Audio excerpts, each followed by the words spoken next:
தீபாவளி பண்டிகையை முன்னிட்டு வெளியாகியுள்ள புதிய திரைப்படங்களை காண திரையரங்குகளில் ரசிகர்களின் கூட்டம் அலைமோதுகிறது.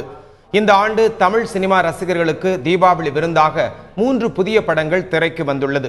தீபாவளிக்கு வழக்கமாக 5 காட்சிகள் திரையிடப்படும். இந்த ஆண்டும் அதே போல 5 காட்சிகளுக்கு ஏற்பாடு செய்யப்பட்டிருந்தது. திரையரங்குகளில் காலை முதலே ரசிகர்கள் கூட்டம் அலைமோதியது. தீபாவளிக்கு வெளியான திரைப்படங்களில் தனுஷின் கொடி, கார்த்தியின் காஷ்மோரா ஆகிய படங்கள் ரசிகர்களிடையே அதிக வரவேற்பை பெற்றுள்ளது. ஃபேமிலியோட படம் பார்க்க வந்தோம், 5 பேரோட வந்தோம். படம் வந்து காமெடியாக போச்சு. ஓகே, வந்து எதிர்பார்ப்போட பரோட பெட்டராக இருக்குது. ஸோ நல்லா இருக்குது, படம் இருக்குது.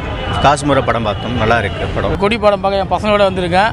படம் அருமையாக இருக்குது. அதாவது சிலிண்டர் டபுள் ஆக்ஷன் சூப்பராக நடிச்சிருக்காரு. நல்லா அரசியல் படம் தான் நல்லா இருக்குது, பார்க்கலாம்.